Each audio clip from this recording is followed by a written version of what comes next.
Palavra de Deus, amados, carta de Tiago.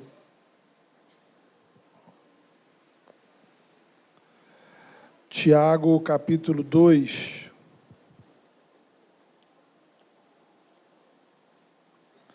Nós vamos ler a partir do versículo 14. Tiago, carta de Tiago, capítulo 2, a partir do verso 14. Palavra de Deus projetada aí, também na sua Bíblia, no seu celular. Diz assim: de que adianta, meus irmãos, alguém dizer que tem fé se não tem obras? Acaso a fé pode salvá-lo? Se o irmão ou irmã estiver necessitando de roupas e do alimento de cada dia, e um de vocês lhe disser: vá em paz, aqueça-se, se alimente até satisfazer-se, sem porém lhe dar nada, de que adianta isso? Assim também a fé por si só, se não for acompanhada de obras, está morta. Mas alguém dirá: você tem fé, eu tenho obras. Mostra-me a sua fé sem obras, e eu lhe mostrarei a minha fé pelas obras. Você crê que existe um só Deus? Muito bem. Até mesmo os demônios creem e tremem. Insensato, quer certificar-se de que a fé sem obras é inútil. Não foi Abraão, nosso antepassado, justificado por obras, quando ofereceu seu filho Isaque sobre o altar? Se você pode ver que tanto a fé como as obras estavam... Você pode ver que tanto a fé como as obras estavam atuando juntas. E a fé foi aperfeiçoada pelas obras. Cumpriu-se assim a Escritura que diz: Abraão creu em Deus e isso lhe foi acreditado como justiça. E ele foi chamado amigo de Deus. Vejam que uma pessoa é justificada por obras e não apenas pela fé. Caso semelhante ao de Raabe, a prostituta. Não foi ela justificada pelas obras quando acolheu os espias e os fez sair por outro caminho? Assim como o corpo sem espírito está morto, assim a fé sem obras está morta. Amém. Bem, queridos, esse texto nos coloca diante de uma pessoa, digamos assim, muito complicada, uma pessoa um tanto estranha,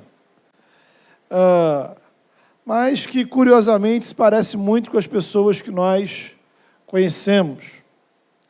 Talvez se pareça com você. É alguém que diz: eu tenho fé.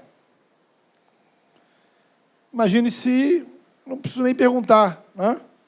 Assim, quantos aqui têm fé? A maioria levantaria a mão, se não todos.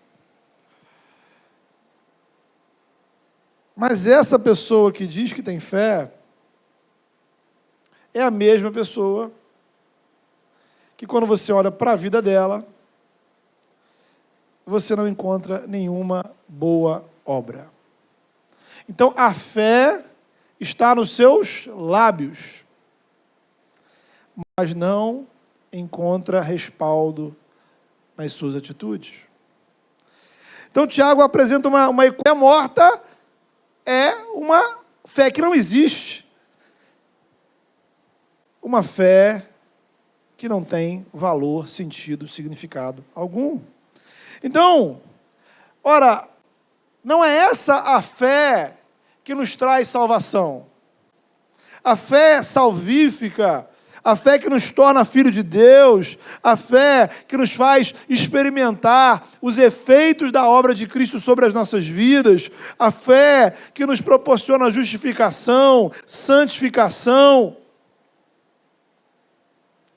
é uma fé que se expressa, se exterioriza em atitudes, em comportamentos, em atos de obediência, boas obras.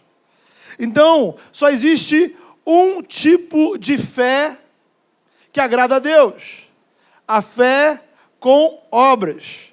sem obras não é fé, não é considerada, não é recebida por Deus, consequentemente, não recebe de Deus as bênçãos que Ele dá para quem tem fé. É uma fé ilusória. É uma fé que, na verdade, só existe na sua cabeça, mas não acionou nada lá no céu. Que tipo de fé é essa? Ocorre que tanto lá no tempo de Tiago, quanto ao longo da história, muitas pessoas se apresentam como pessoas de fé. Pessoas que, supostamente, acreditam em Deus, no sobrenatural, né? É comum, não sei se você já encontrou, mas eu já encontrei pessoas que dizem assim, não, eu sou uma pessoa de fé. Então, ser uma pessoa de fé, para essa pessoa, é algo que já define, como se fosse uma definição de quem ela é. Então, pessoas que se dizem crentes, ora, é óbvio que eu sou crente, mas a vida dela está vazia. Você conhece gente assim? Nós conhecemos pessoas assim. Talvez isso possa estar acontecendo com você. O texto nos mostra, queridos, que não basta você ser crente. Tiago está combatendo aqui o que nós chamamos de cristianismo nominal. É a pessoa que diz que é cristã, que acredita em Deus, mas nada na vida dela corresponde a essa fé. É o que nós chamamos hoje de evangélico não praticante.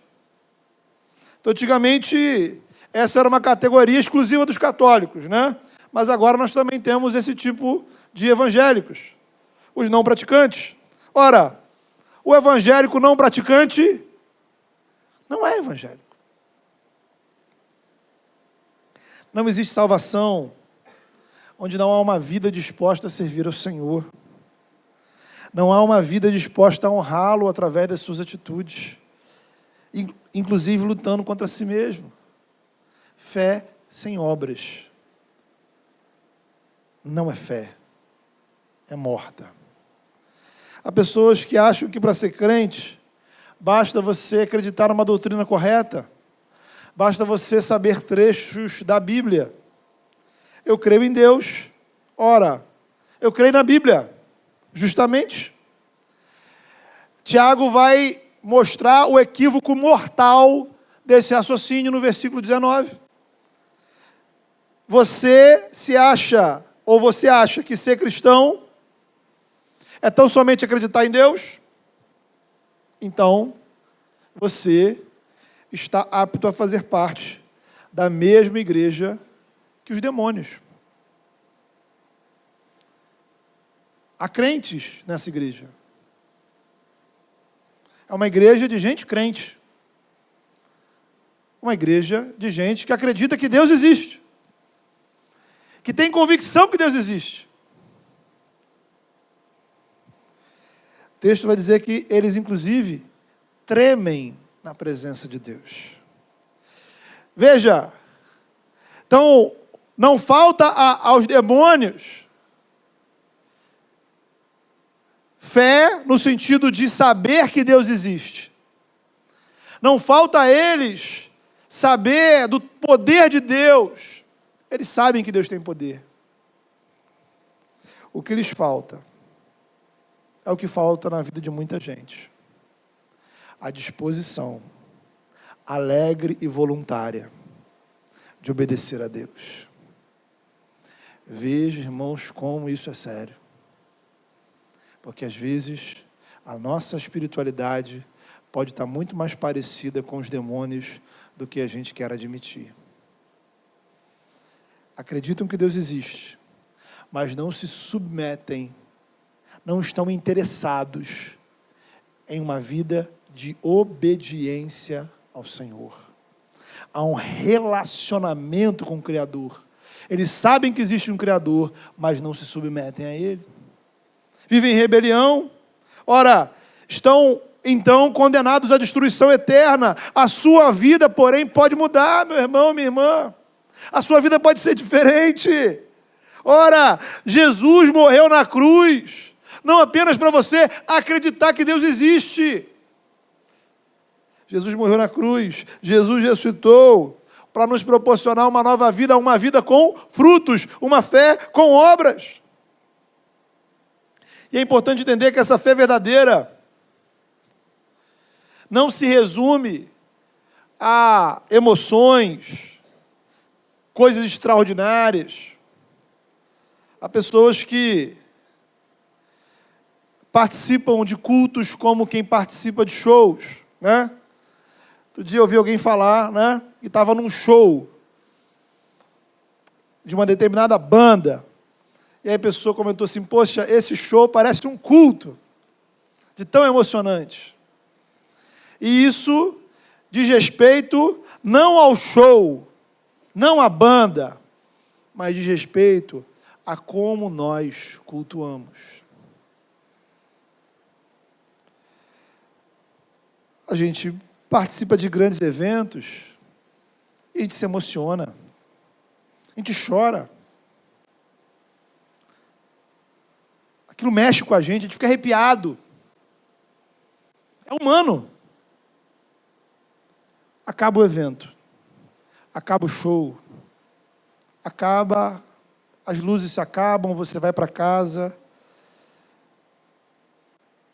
No outro dia, a sua relação com Deus continua igual.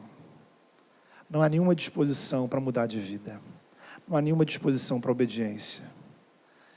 Essa é a espiritualidade do show.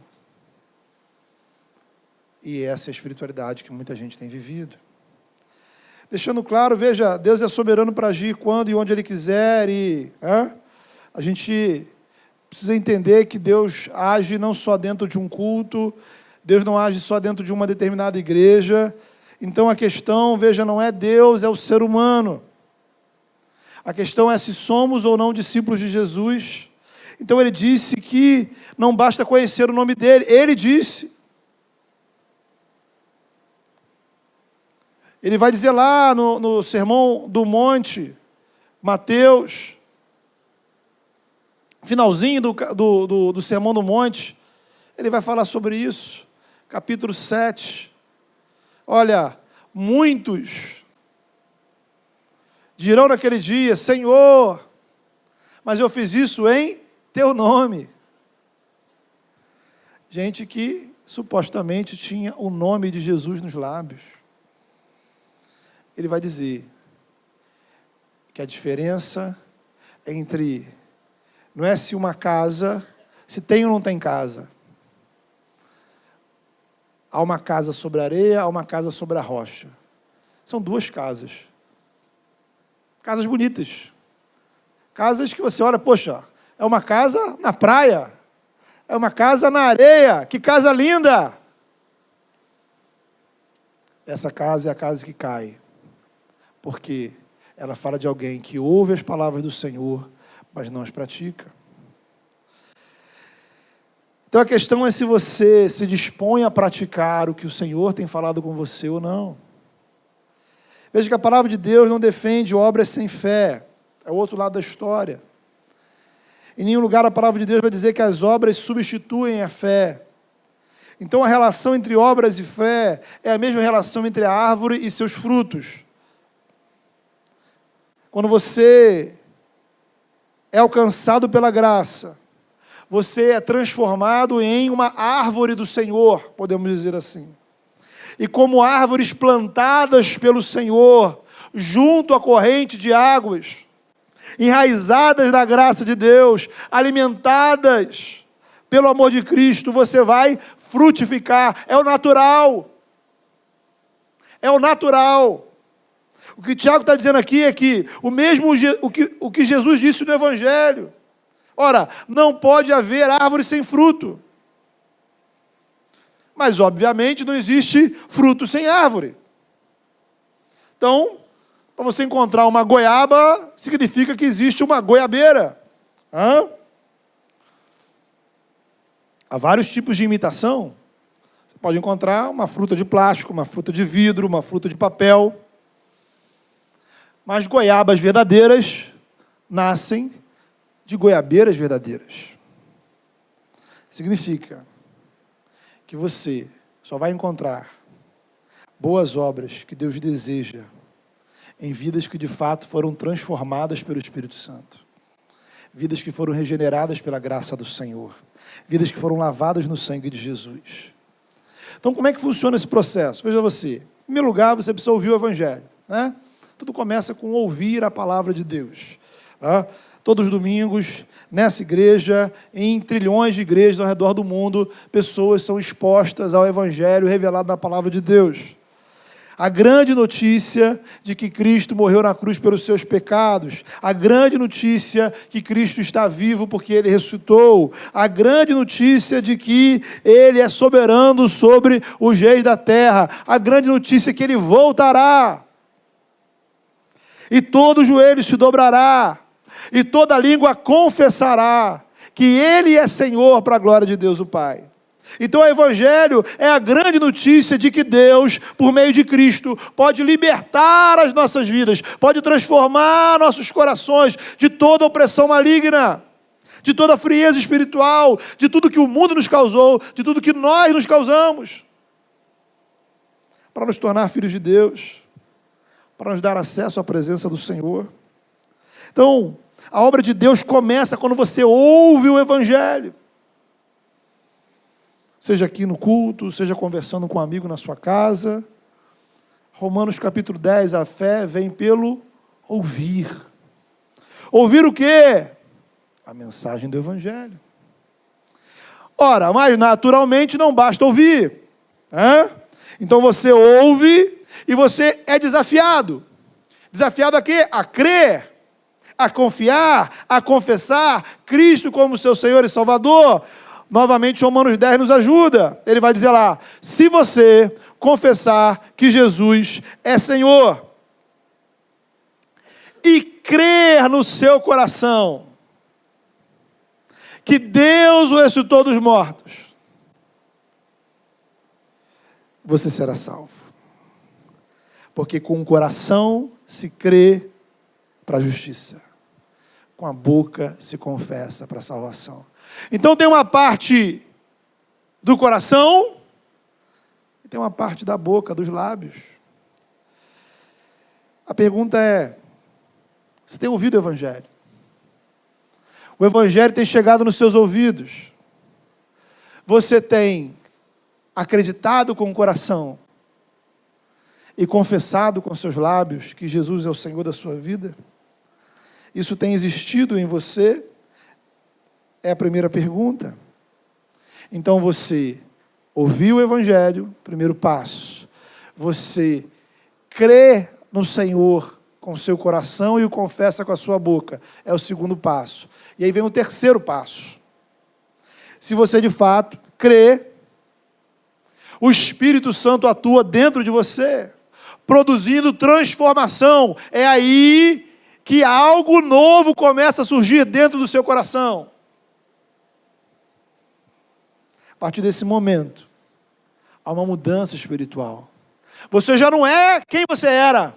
Você é nova criatura. E como nova criatura, frutos precisam começar a aparecer. É a partir de então que as obras precisam fluir da fé. Então as obras não antecedem a fé, as obras não são condição para a fé, as obras são resultado de uma fé. Deus não pede obras sem fé. Deus não está interessado em obras sem Evangelho. Deus não está interessado em obras que não sejam resultado de uma vida totalmente dedicada ao Senhor. Deus não está interessado em obras que não sejam resultado da ação do Espírito Santo na sua vida. Guarde no seu coração o seguinte princípio: Deus não pede nada antes de nos dar. Tudo que Deus pede de você, primeiro Ele te dá. Deus não pede obras àqueles que não receberam graça. Justamente o que Ele nos pede é o que Ele mesmo nos dá. De forma que quando eu experimento a graça do Senhor sobre a minha vida, as obras deveriam ser algo natural. Bem, nessa altura do campeonato você pode perguntar, mas pastor, então, afinal de contas, que obras seriam essas? Bem, numa palavra, ou numa frase, tudo aquilo que o próprio Deus, em sua palavra, nos manda fazer. Boas obras glorificam a Deus. Não são obras definidas pelo politicamente correto. Não é a sociedade, não é a escola, não é a igreja. Não sou eu mesmo quem vai definir o que é boa obra ou não. Não é uma coisa que nasce da sua inteligência ou criatividade, da sua boa intenção. Boas obras é o praticar da palavra de Deus. Nesse sentido, em primeiro lugar, uma boa obra é uma ação que nasce com a intenção de honrar o Senhor. Intenção. Veja, uma coisa muito interessante a gente perceber que existem atitudes, que cristãos e não cristãos concordam que devem ser feitas, que são boas, O ser humano, criado pelo Senhor, a sua imagem e semelhança. Então, mesmo a mente mais incrédula traz, digamos assim, na sua mente os valores da programação original, do formato original. Então, eu não preciso ser um cristão fervoroso para achar, por exemplo, que matar é uma coisa errada. Matar, roubar, mentir. Então você vai encontrar ateu, agnóstico, praticantes de outras religiões, gente que é honesta, gente que fala a verdade, gente que pratica o bem. Há uma diferença, no entanto. E essa diferença está na intenção, na motivação. A gente até comete esse equívoco, porque a gente, às vezes, ao falar de alguém que não é cristão, mas com o qual nós nos simpatizamos, Então a pessoa não é crente, mas você gosta dela, Aí você diz, poxa, a pessoa é boa, Ela não é crente, mas ela é legal. Ela é gente bacana.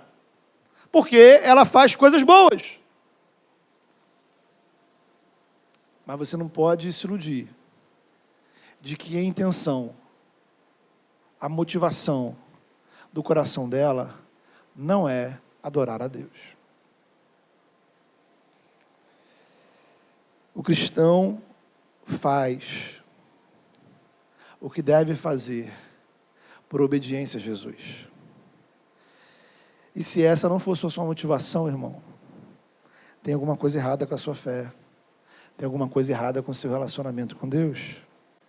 Então, é esse o sentido de quando a palavra de Deus nos diz, texto que eu também citei de manhã, todas as coisas me são lícitas, mas nem todas me convêm. Isto é, o que eu faço ou deixo de fazer, não é questão de obrigação. É uma questão de conveniência aos interesses do reino de Deus. Então, eu sou casado e eu sou pai. Ora, há excelentes maridos que não são cristãos. Há excelentes pais que não são cristãos. A diferença é que, como cristão, eu tenho uma responsabilidade consciente que ele não tem. Eu posso não praticá-la, mas eu não posso me omitir dela. A minha responsabilidade com a minha família, ela precisa ser resultado da minha responsabilidade com Deus. Então, boas obras que glorificam a Deus não é apenas fazer o certo que o mundo aplaude. Tem um monte de gente que faz um monte de coisa boa, mas está distante da comunhão com o Senhor. Então não ache que esse lugar, né, onde você está, que você bate no peito e diz assim, poxa, a minha vida é muito melhor do que a maioria dos crentes por aí. A minha vida é muito melhor do que os meus vizinhos, meus familiares, meus colegas de trabalho. A pergunta é, quais ações você tem praticado com a intenção de honrar o Senhor? Veja que Jesus, por exemplo, divergia dos religiosos judeus, dos fariseus. Eles eram muito zelosos com a religião, muito conservadores. Eram cidadãos honestos, respeitados. Mas, na avaliação de Cristo, não tinham comunhão com Deus. Então Jesus ensina aos seus discípulos que, embora as atitudes exteriores que eles praticavam eram corretas, e até deveriam ser imitadas, a intenção deles, a motivação deles, o coração deles, não deveria ser imitado. Ações boas, corações ruins. Jesus não quer apenas ações. Jesus quer ações que resultem de um coração que agrade a Deus e que tenha prazer de honrá-lo. Jesus vai além ao mostrar que quando a nossa motivação é a glória de Deus, aí as nossas boas obras devem superar as obras dos não cristãos. Então, meu irmão, aí isso nos coloca numa outra exigência. Então, assim, nós deveríamos ser cidadãos melhores. Deveríamos ser trabalhadores melhores. Precisamos ser vizinhos melhores. Por quê? Porque nós temos uma motivação que o mundo ao nosso redor não tem. No seu trabalho, na sua escola, no seu condomínio, na sua rua, você tem uma motivação para fazer o certo que outras pessoas não têm. A pergunta é, as suas ações, de fato, refletem um coração que adora a Deus? Então, em primeiro lugar, queridos, um primeiro tipo de boas obras, né? São boas obras que nós encontramos entre cristãos e não cristãos, com uma diferença de motivação, de intenção. Em segundo lugar, há boas obras que a palavra de Deus pede para a gente, mas que o mundo não valoriza, né? Virtudes que os cristãos precisam praticar. O mundo vai olhar para isso e vai tripudiar, mas são frutos que Deus deseja encontrar na sua vida. Então são obras de santificação, de renúncia espiritual, compromisso com o reino. Veja, é importantíssimo observar esse ponto. Por quê? Porque, às vezes, quando a gente fala de boas obras, as pessoas acham que isso se limita à caridade. Como se boas obras apenas fosse fazer o bem a alguém. O resultado dessa mentalidade é que, olha que coisa interessante, pessoas que estão fora da igreja acham que estão arrasando com Deus. Estão bem pra caramba, porque afinal elas estão praticando caridade. Ora, caridade é bíblico? É bíblico. Amor ao próximo, misericórdia ao próximo, obras que Jesus nos manda praticar.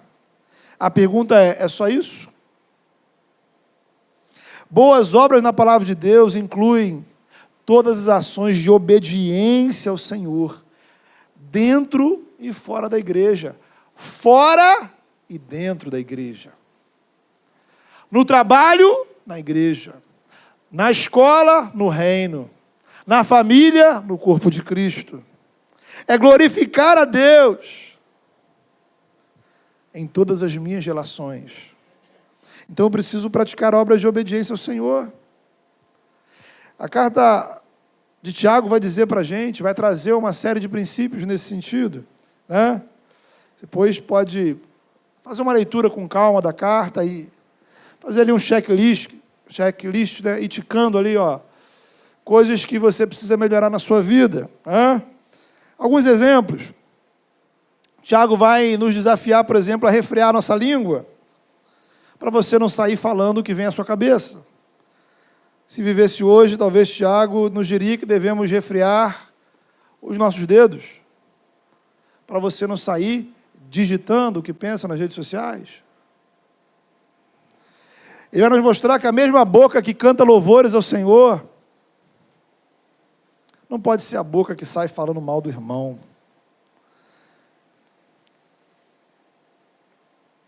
Será que essa é a sua boca? Vai dizer que o cristão praticante da palavra não pode nem bajular o rico, nem menosprezar o pobre.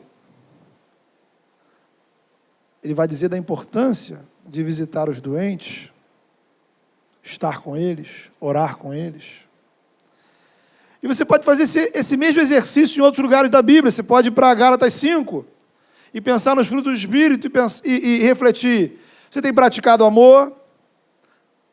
Existe mansidão na sua vida? Existe domínio próprio na sua vida? Longanimidade, bondade, fidelidade? Ou você pode ir para Filipenses capítulo 4 e pensar se os pensamentos que ocupam a sua mente são as coisas nobres, corretas, puras e amáveis, dignas de louvor. Ou você poderia olhar para Mateus capítulo 5, 6 e 7, onde Jesus vai perguntar para você: você tem sido pacificador? Você tem perdoado quem tem te ofendido? Você tem tido uma vida de oração? Você tem confiado na providência de Deus? Você tem demonstrado santidade em sua sexualidade? O dinheiro tem sido um empecilho para você servir a Deus?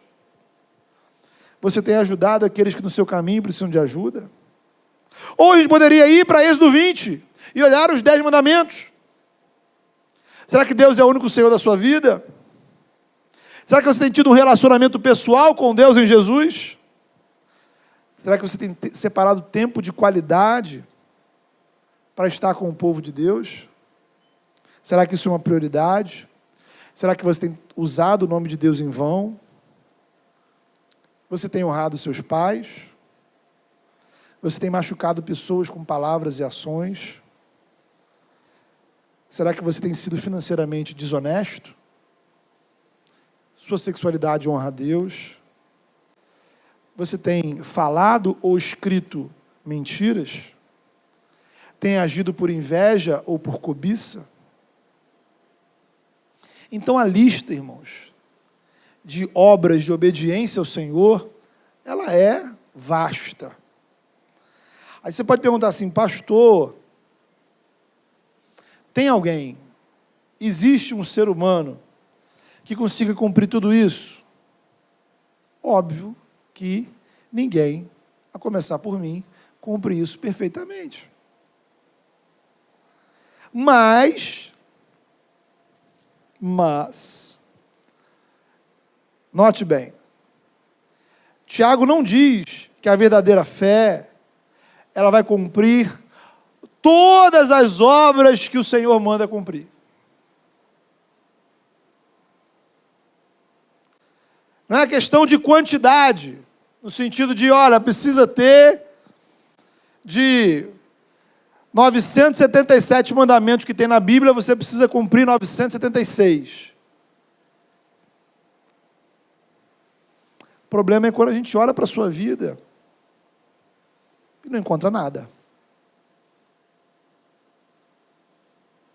Nada. Nada. A questão não é que a sua árvore precisa ter todos os frutos o ano inteiro. A questão é quando eu olho para a sua vida e eu não vejo fruto algum. Hora nenhuma. Há problema quando eu não me importo com esses princípios. Há problema quando eu apenas acho que, poxa, eu acredito em Deus, tá legal. É o bastante. Há problema quando você não está lutando, quando você não está dispondo o seu coração para uma vida de obediência ao Senhor. Nunca, irmãos, isso vai ser uma totalidade na nossa vida, mas sempre precisa ser um desejo do nosso coração, sempre precisa ser uma motivação do nosso coração. Você está disposto a viver uma vida que agrada ao Senhor?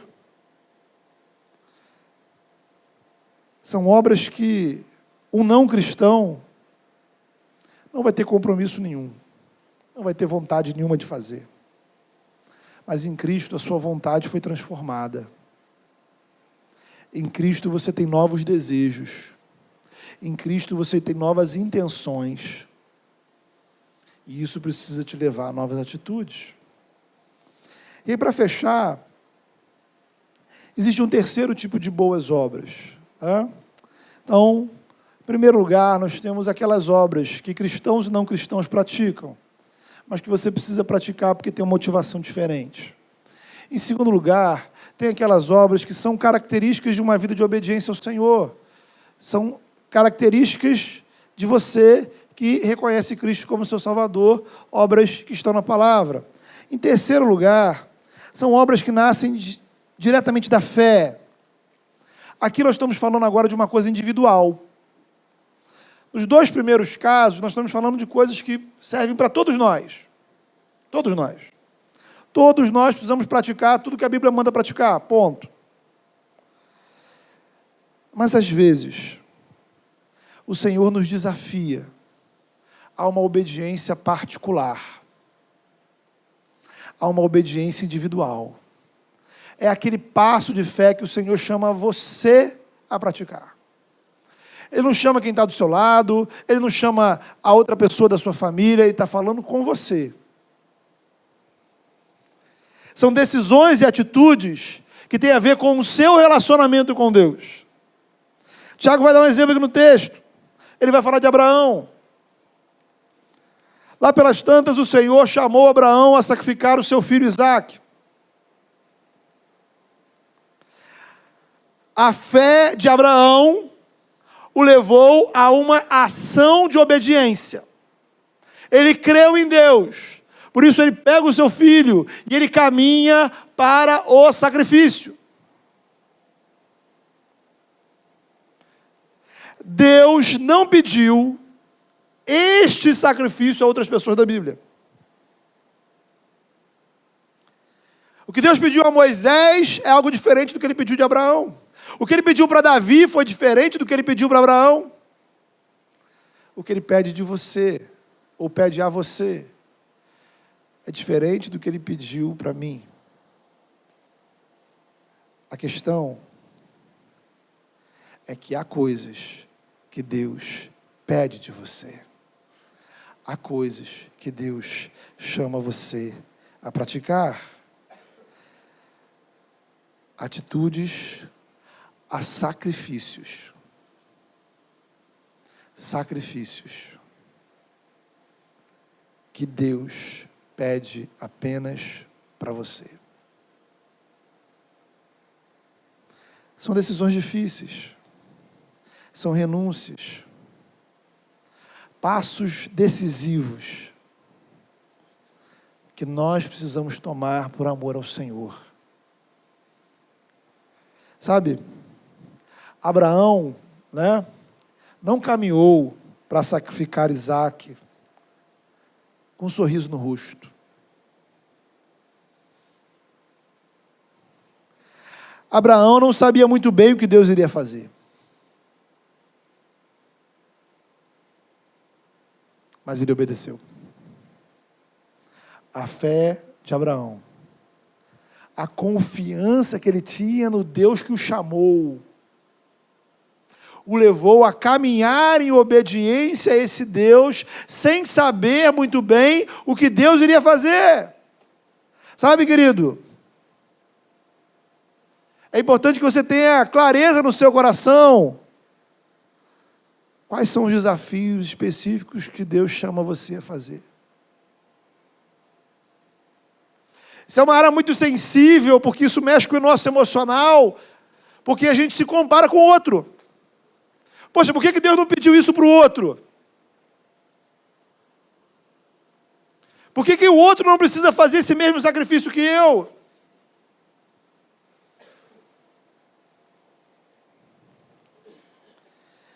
Eu não sei o que Deus está te pedindo.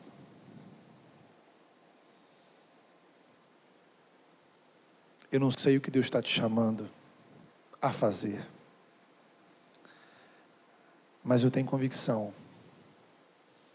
que há chamados específicos do Senhor para a sua vida. E o primeiro deles é Deus chamando você.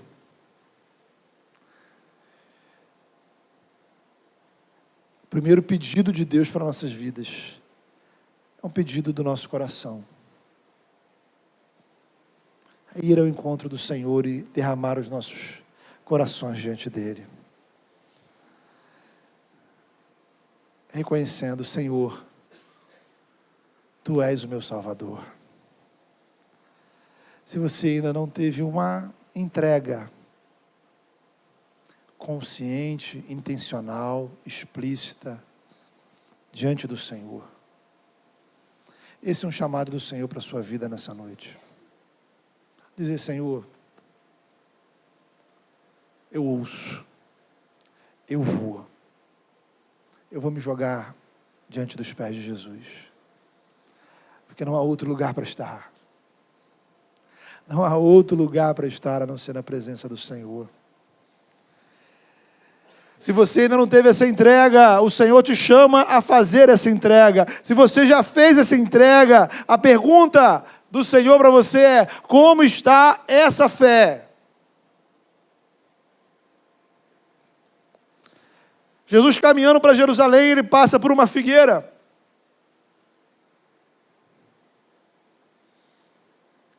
E ele presta atenção naquela figueira.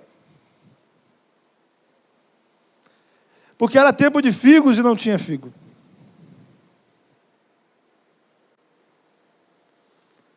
A pergunta é: quando Deus olha para a sua vida, Ele vê uma árvore com frutos ou sem frutos? Uma fé vazia ou uma fé morta? Ou uma fé vazia ou uma fé que de fato tem atos de obediência ao Senhor?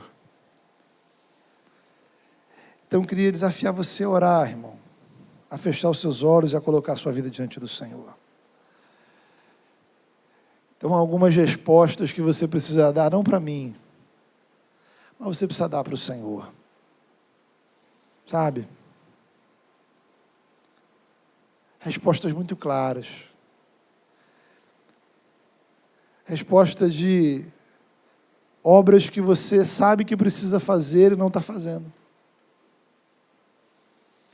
Obediências, atos de obediência ao Senhor que você sabe que precisa fazer, mas não está fazendo. Uma vida que tem sido uma vida estéril. Talvez seu problema seja lá fora, talvez seu problema seja aqui dentro. Talvez lá fora você viva uma vida comum, legal, bacana. Mas será que o seu comportamento no dia a dia tem sido motivado pelo desejo de adorar a Deus? Será que amanhã, quando você acordar e sair para trabalhar, ir para a escola, cuidar da sua casa, cuidar da sua família, será que você vai ser motivado pelo desejo de honrar ao Senhor? Será que quando você veio hoje para a igreja, qual foi a intenção do seu coração? Quais eram os sentimentos que havia em você? Quais obras você sabe que devia fazer, mas não está fazendo? O Senhor te chama. E talvez o Senhor te chama a sacrifícios muito específicos, como fez com Abraão. Atos de obediência. Tem a ver com você. Eu tenho o meu, você tem o seu. Mas você precisa caminhar na direção da vontade do Senhor. Fale com o Senhor.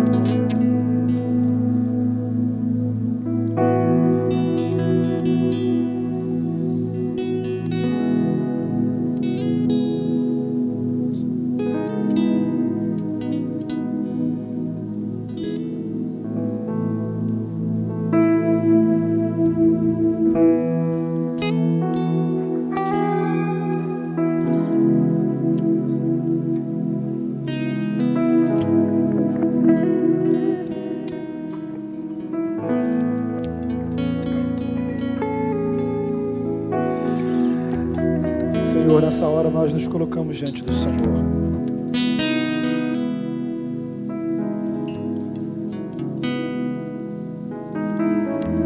Pai, nós apresentamos ao Senhor os nossos corações. Pedimos ao Pai graça, Senhor.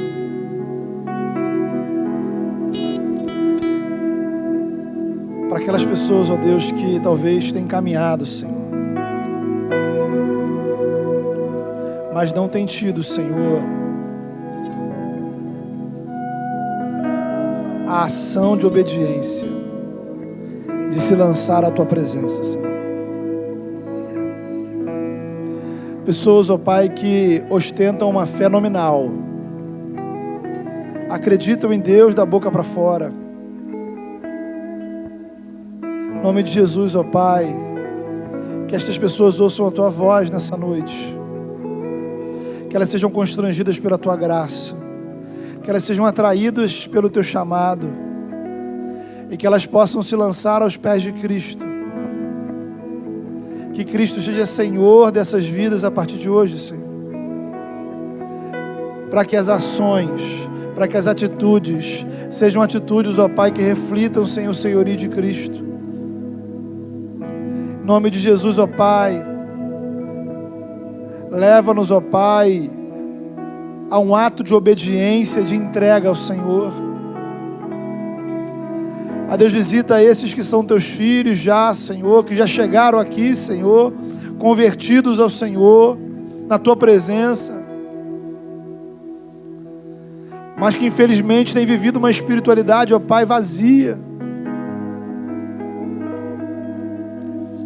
Em nome de Jesus, ó Pai, ajuda-nos a ter uma motivação, Senhor, a ter intenções que glorifiquem o Teu nome, não só aos domingos, ó Pai, mas todos os dias da nossa vida, não só na igreja, Senhor, não só em atos de serviço cultico, mas, ó Pai, no nosso dia a dia, que a nossa motivação seja Te adorar, Te honrar, testemunhar da Tua glória, Senhor, onde quer que estejamos, que possamos viver fazendo o nosso melhor e mostrando ao mundo que o nosso melhor é fruto da nossa fidelidade, do nosso amor ao Senhor, de que fazemos o melhor que podemos, não para as pessoas, não para a sociedade, mas porque servimos a um Deus que merece o nosso melhor. A Deus, leva-nos a ações de obediência no nosso dia a dia. Leva-nos, ó Pai, a ações de obediência, Senhor, dentro da Tua casa, na comunhão com o Senhor, na santificação, no serviço. E leva-nos, ó Pai, a ouvir a Tua voz e atender o Teu chamado, para aqueles sacrifícios, ó Pai, que são específicos e individuais. Deus, que cada um ouça de modo muito particular, com clareza, Senhor, com clareza, o Seu chamado. E assim, ó Pai, possamos nos dispor a uma vida de obediência, a uma jornada de obediência, que flui da fé, da confiança. Vamos fazer, porque o Senhor está chamando, e nós confiamos no Teu chamado, e nós cremos no Senhor que chama. Ajuda-nos, ó Pai, a praticar aquilo que o Senhor nos chama a viver, em nome de Jesus.